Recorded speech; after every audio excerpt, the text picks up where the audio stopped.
Hello everyone, welcome to my channel. आज के इस वीडियो में मैं आपको निफ्टी 50 का डेली टाइम फ्रेम पर मार्केट स्ट्रक्चर एक्सप्लेन करूंगी कि कैसे बिना किसी इंडिकेटर को यूज किए हम मार्केट के स्ट्रक्चर को समझ सकते हैं कि कब हमें मार्केट में बाय पोजीशन बनानी है और कब हमें मार्केट में सेल पोजीशन बनानी है। तो मैं सितंबर से इस चार्ट को रीड करना स्टार्ट करूंगी। सबसे पहले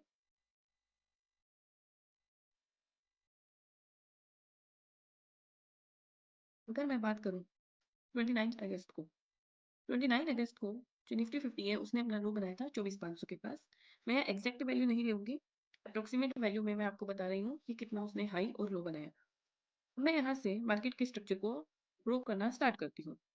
तो ये देखिए, सितंबर से मैंने इस स्ट्रक्चर को ड्रॉ करना स्टार्ट किया। 24,500 के लो से यहाँ पर एक हाई बना है आपका 25,400 के पास। उसके बाद धीरे धीरे मार्केट फिर से नीचे आया और यहाँ पर आपका एक लो बना है 24,600 के आसपास। यहाँ से फिर मार्केट ऊपर गया। यहाँ इस पॉइंट पर आपका हाई है 26,000 के पास। यहाँ से फिर मार्केट नीचे आया। यहाँ पर आपका लो है 25,300 के आसपास। यहाँ से देखो फिर मार्केट आपका ऊपर जा रहा है और यहाँ इसने हाई बनाया है 26,300 के आसपास। 26,300 के बाद ये वापस से एक डाउन मूव दिया और यहाँ पर हमारा लो है 25,700 के आसपास। अब देखो 25,700 के बाद फिर से मार्केट ने एक अप मूव दिया है, फिर से हाई बनाया है 26,300 के पास। अब 26,300 के बाद से मार्केट पहले नीचे आया 25,600 पर, 2-3 दिन यहाँ कंसोलिडेट किया। उसके बाद और नीचे आया 24,900 पे। यहाँ से एक पुल बैक दिया है निफ्टी ने 25,400 का, फिर एक डाउन मूव दिया है 24,500 तक और उसके बाद 2 डेज में वापस से अपने हाई 26,300 के पास इसने एक अप मूव दिया है। तो यहाँ पे ये मैंने स्ट्रक्चर आपको ड्रॉ करके दिखा दिया। अब इसको एक्सप्लेन करते हैं। तो यहाँ से देखो, जब मार्केट ने अपने पहले लो से एक हाई बनाया, फिर जब यहाँ से निफ्टी दोबारा अपने लो पर आया, तो वो जो लो था उस प्रीवियस लो से एक हाई लेवल पे है। अपने प्रीवियस लो को ब्रीच नहीं किया है, पर एक नया लो जरूर फॉर्म किया है। पर जब यहाँ से निफ्टी ऊपर जा रहा था, ऊपर जाते हुए उसने अपनी इस प्रीवियस हाई को ब्रीच कर दिया। जैसे इसने अपने प्रीवियस हाई को ब्रेक किया, फिर इसने जाकर के एक नया हाई बनाया जो 26,000 के आसपास था। फिर वापस नीचे आते हुए इसने अपना एक लो बनाया। पर आप यहाँ पर ध्यान दीजिए कि अपने प्रीवियस लो को इसने ब्रेक नहीं किया है, बट एक नया लो उससे ऊपर के लेवल पर इसने फॉर्म किया। यहाँ से फिर से इसने एक अप मूव दिया। तो इस अप मूव के टाइम पर निफ्टी ने प्रीवियस हाई को फिर से ब्रेक किया और एक नया हाई बनाया। वहां से फिर जब नीचे आया तो एक नया लो बनाया है, प्रीवियस लो को रिस्पेक्ट किया है, उसके लेवल को उसने ब्रेक नहीं किया और एक नया लो फॉर्म किया है। यहाँ से अब जब निफ्टी वापस जा रहा है ऊपर, तो आपको यही पॉइंट पर ध्यान रखना है कि ऐसा नहीं है कि अब भी इस हाई पर वो एक अपमूव ही देगा।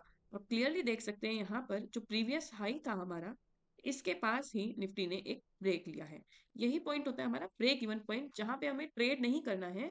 हमें कुछ मिनट सोच के ये देखना है कि क्या ये ट्रेंड इंटैक्ट रहेगा, क्या ये अब ट्रेंड कंसिस्टेंट रहेगा, या हो सकता है यहाँ से ट्रेंड चेंज हो जाए। और देखो निफ्टी ने वही किया। इस 26,300 के हाई से उसने फिर नया हाई ना बना करके एक डाउन मूव दे दिया। डाउन मूव उसने इस लेवल को ब्रेक करके दिया था। तो अब कोई पॉसिबिलिटी नहीं है यहाँ पर कि वापस इसी लेवल से ये ऊपर जाए। यहाँ पर कभी भी जब किसी मेजर लेवल पे आपका निफ्टी आता है, चाहे वो रेजिस्टेंस हो चाहे वो सपोर्ट हो, आपको हमेशा सारी पॉसिबिलिटी को एज्यूम करके चलना है कि वहां से मार्केट वापस ऊपर भी जा सकता है, वापस नीचे भी जा सकता है और साइडवेज भी रह सकता है। तो इसके लिए हम कंफर्मेशन करेंगे, उसके बाद ही अपने सेटअप पर एंट्री बनाएंगे। तो यहाँ से देखो, ये हमारा जो प्रीवियस लो था, इस प्रीवियस लो के नीचे इसने फर्स्ट डे कैंडल ने क्लोज किया। सेकेंड डे उस लेवल के आसपास ही रहा। थर्ड डे उसके ऊपर प्राइस ओपन हुआ पर फिर क्लोजिंग नीचे दी। फिर 2 दिन यहाँ कंसोलिडेट करके एट लास्ट इस रेंज के बाहर इसने नेक्स्ट डे क्लोजिंग दी। तो अब इस रेंज के ब्रेक होने के बाद हम डिसाइड कर सकते हैं कि यहाँ पर अब हमारी नीचे की ट्रेड बनती है, तो हम यहाँ पे डाउन मूव एक्सपेक्ट कर सकते हैं। जब ये इस डाउन मूव में जा रहा था तो इसने दूसरे स्विंग लो को भी यहाँ पर ब्रेक कर दिया।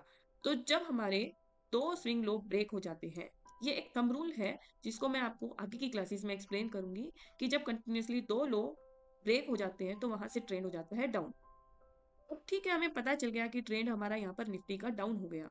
पर क्या आपको लगता है निफ्टी वन वे गिरता ही रहेगा? मार्केट में कहीं न कहीं एक ऐसा पॉइंट, एक ऐसा लेवल तो होगा जो उस ट्रेंड को भी पोज़ करेगा या उस ट्रेंड को होल्ड करेगा और वहाँ से हमारा गेम फिर से चेंज हो जाएगा। तो उसी पॉइंट को ढूँढने के लिए हम स्विच करते हैं यहाँ से बिगर टाइम फ्रेम पर। वो टाइम फ्रेम मैंने चूज़ किया है मंथली का। अगर आप यहाँ निफ्टी के इस मंथली के चार्ट को ध्यान से देखेंगे, तो ये मंथली के चार्ट में जुलाई के मंथ में यहाँ पर निफ्टी ने एक डाउन मूव दिया। फिर 2 महीने अगस्त और सितंबर उसने कंसोलिडेशन दिखाया और उसके बाद अक्टूबर में यहाँ पर एक रैली दी। जब यहाँ से इसने रैली दी है, तब ये एक हमारा मेजर रेजिस्टेंस लेवल है, जहाँ से एक पहले बहुत बड़ा डाउनफॉल आया था, एक मेजर रेजिस्टेंस लेवल है। इसने इस लेवल को ब्रेक किया और ऑल टाइम हाई के पास जाकर क्लोजिंग भी दी। तो मेरे लिए ऐसा लेवल बहुत ही ज़्यादा इंपॉर्टेंट लेवल होता है।